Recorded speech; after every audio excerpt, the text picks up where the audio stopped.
Assalamualaikum warahmatullahi wabarakatuh. Kami dari kelompok 11 akan menyampaikan beberapa topik dan sebuah kalimat motivasi.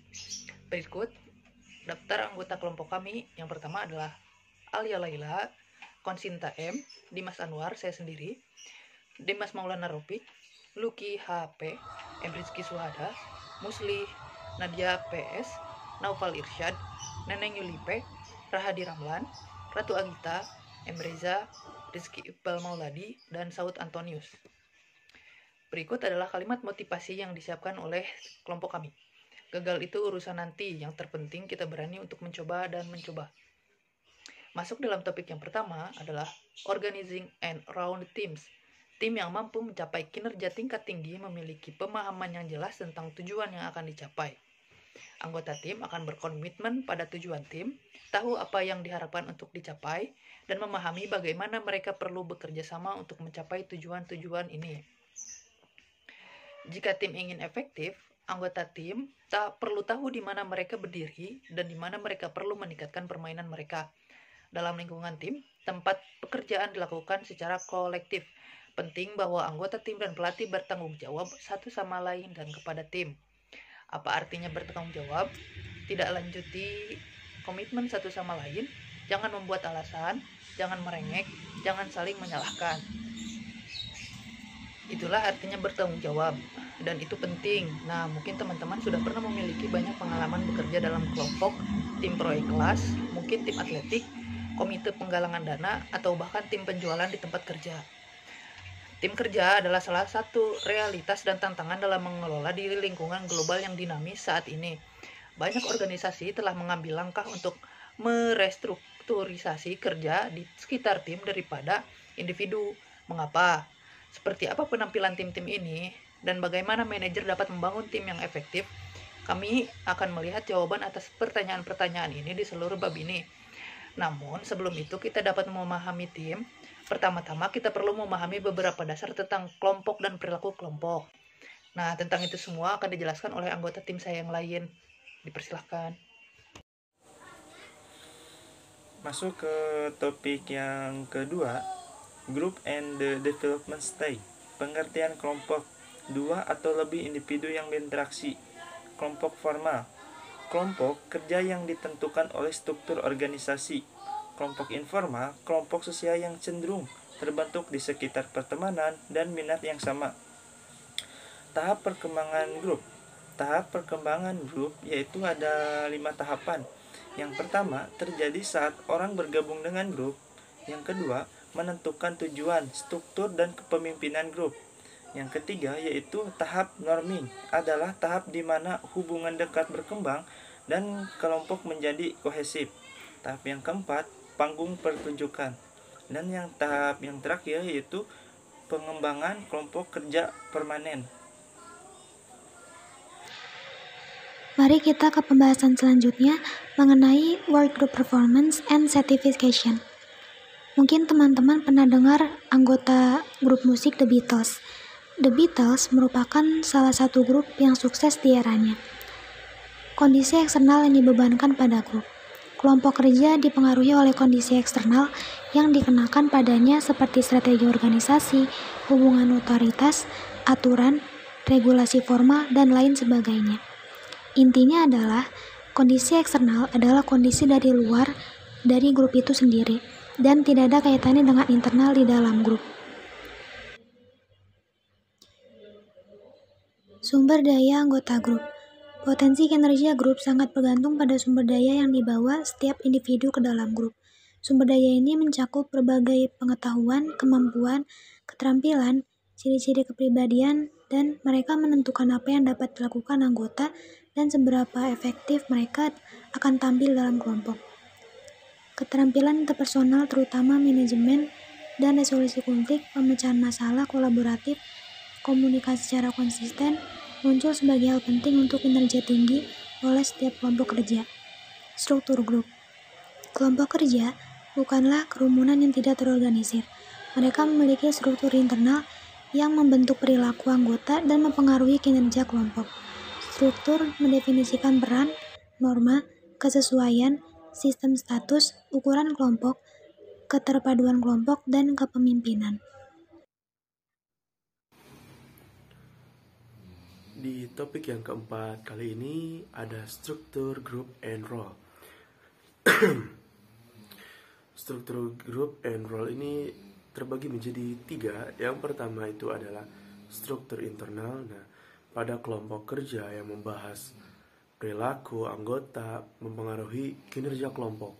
Dan yang kedua ada peran mengacu pada pola perilaku yang diharapkan dari seseorang yang menempati posisi tertentu dalam unit sosial.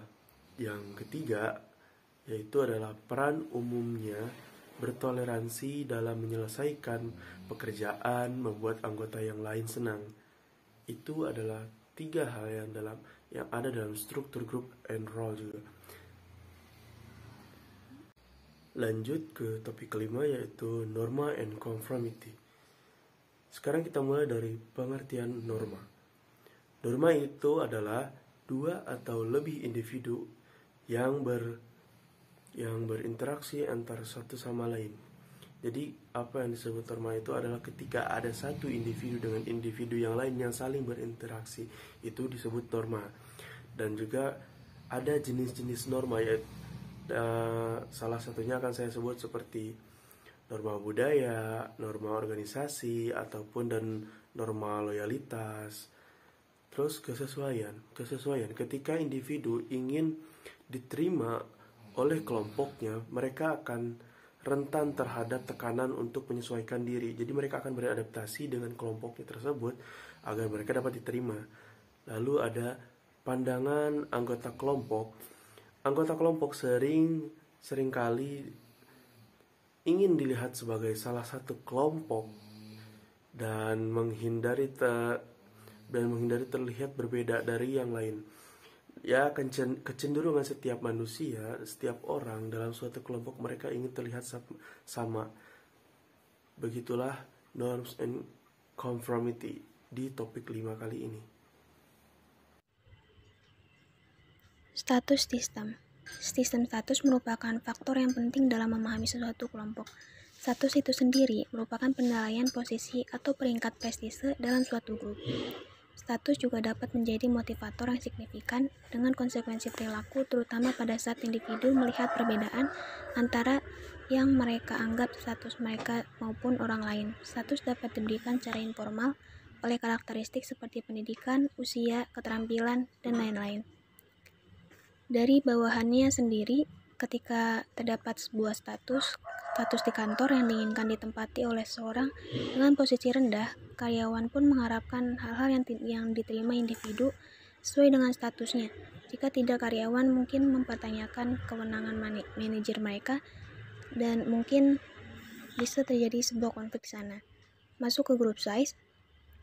Ukuran kelompok berpengaruh pada kinerja dan kepuasan, tapi pengaruhnya tergantung pada apa yang dicapai oleh kelompok, seperti kelompok yang lebih kecil, lebih cepat dalam menyelesaikan tugas daripada kelompok yang lebih besar. Lalu kelompok ini juga mereka dapat mengurangi upaya kerja mereka sebagai upaya untuk membuat beban kerja lebih secara ketika manajer menggunakan kelompok. Nah, mereka harus menggunakan cara untuk mengidentifikasi upaya. Upaya-upaya itulah yang akan dilakukan nanti pada kekompakan kelompok.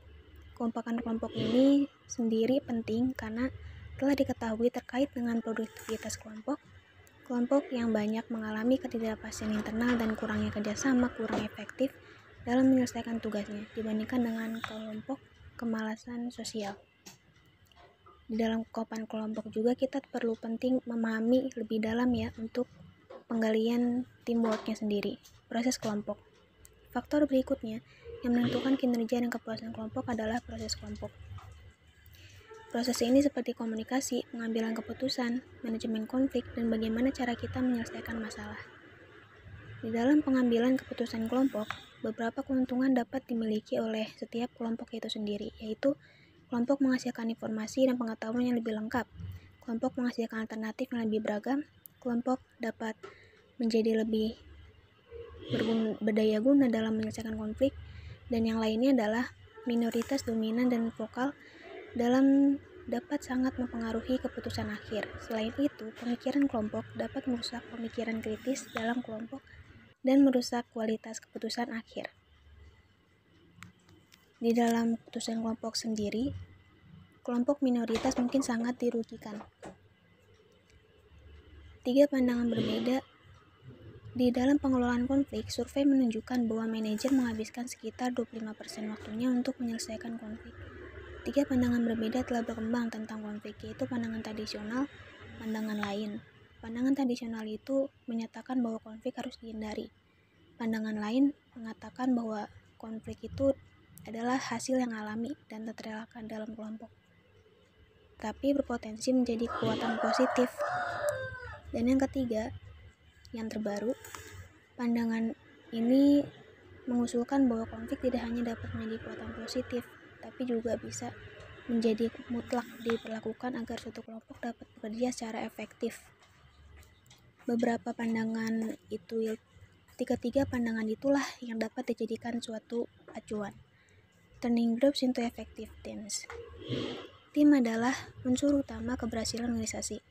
Tim memiliki kemampuan untuk mengumpulkan, menerapkan, memfokuskan kembali, dan membubarkan dengan cepat. Di dalam turning group into effective teams, kita ditujukan agar selalu menjadi grup yang efektif, baik di dalam perencanaan maupun dalam berkolaborasi di dalam mengerjakan suatu tugas. Grup versus tim. Tim kerja berbeda dari kelompok kerja dan memiliki ciri khas. Kelompok kerja berinteraksi terutama untuk berbagi informasi dan membuat keputusan. Tidak ada kebutuhan atau kesempatan bagi kelompok kerja untuk terlibat dalam kerja kolektif yang membutuhkan supaya bersama. Tim kerja menghasilkan inovasi yang mengejutkan. Tim memutuskan untuk menerapkan prinsip fleksibel. Jenis tim kerja. Tim dapat melakukan banyak hal seperti mendesain produk, menyediakan layanan, menegosiasikan kesepakatan, mengkoordinasikan proyek, sebagai penasihat dan membuat keputusan. Jenis tim kerja yang paling umum tim pemecahan masalah, kerjaan Swedia, dan lain-lainnya. Objektif membuat tim kerja yang efektif. Penelitian tentang tim memberikan ulasan tentang karakteristik yang biasanya dikaitkan dengan tim yang efektif. Tujuannya jelas. Tim yang berkinerja tinggi memiliki pemahaman yang jelas tentang tujuan, merelevan screen. Sumber daya anggota kelompok dalam tim global. Dalam organisasi global, memahami hubungan antara kinerja kelompok dan sumber anggota kelompok lebih menantang karena karakteristik budaya unik yang diwakili oleh anggota tim global. Selain mengenali kemampuan, keterampilan, pengetahuan, dan kepribadian, anggota tim manajer perlu mengatur dari anggota itu sendiri. Struktur kelompok. Beberapa area struktural terdapat perbedaan dalam mengelola tim global, termasuk kesesuaian status, kemalasan, dan lain-lainnya.